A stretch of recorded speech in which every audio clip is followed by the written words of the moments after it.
Hi friends, పప్పు అయితే clean అయిపోయిందండి. ఇప్పుడైతే గ్రైండర్లో అయితే వేసుకుందాం. అయితే వేసామండి, గ్రైండర్ అయితే వచ్చింది. హాయ్ ఫ్రెండ్స్, ఇంకోండి పెరుగు అయితే తెప్పించి మజ్జి చారు అయితే తాలింపు పెట్టానండి. మజ్జి వాళ్ళు అయినాకి మజ్జి చారు అయితే తాలింపు పెట్టాను. పిండి అయితే అయిపోయింది. పిండి అయితే తీసి ఇప్పుడు పునుకులు అయితే వేసేస్తాను. ఇంకోటి పిండి అయితే రుబ్బేసాను కదా, కరెంట్ అయితే పోయిందండి. గ్రైండర్లో నుంచి వేసేస్తున్నాను. ఇంకో నూనె అయితే పెట్టుకున్నాను, ఆయిల్ అయితే కాగింది. పునుకులు అయితే వేసేస్తున్నాను.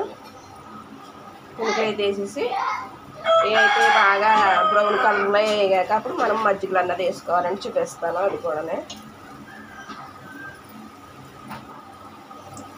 మజ్జిగ వాళ్ళలో మజ్జిగ పునుకులు కూడా అని అంటారు. మజ్జిగ వాడలో వేసుకుని మజ్జిగ వాళ్ళు వేసుకుంటారు. మేమైతే పునుకులు అయితే వేసుకుంటామండి. ఎక్కువగా పెసరపప్పునండి, ఇది పెసరపప్పుతోనే వేసుకుంటారు. ఇవి అయితే వేగుతున్నాయి చూడండి. అసలు ఎంత గుల్లగా ఉంటాయి, నోట్లు పెట్టుకుంటే అసలు మజ్జిగ పునుకులు కరిగిపోతాయండి. నేనైతే ఆల్రెడీ ట్రై చేసాను, అసలు పిల్లలు తేదన్నారు.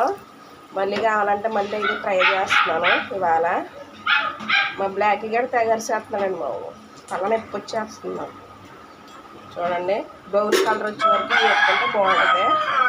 ఇవి అయితే వేగిపోయినాయి బాగానే. చూడండి, బ్రౌన్ కలర్ అయితే వచ్చినాయి. ఇవి వేడివేడిగా తీసినాయి అంటే మనం మజ్జిగ అంటే వేసుకోవాలండి. మజ్జిగ వేసుకోవడం వల్ల మజ్జిగ అన్నది పీరుతుంది.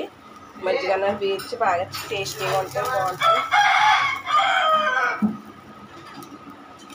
వద్దు ఇంకా చల్లబడాలమ్మా, చల్లబడాల. ఫ్రెండ్స్ అయితే వేసుకున్నాక మనం ఒక అరగంట నుంచితే బాగా మజ్జిగన్న పెడుతుంది. మజ్జిగన్న పెట్టాక మనం టేస్ట్ అన్నది చూడాలి, బాగుంటాయి. అప్పుడు తినే కూరలు తినాలనిపించదు. ఇప్పుడు అయితే మా అబ్బాయి అయితే తింటున్నాడు. చూడండి, చాలా టేస్టీగా ఉన్నాయని తినేస్తున్నాడు.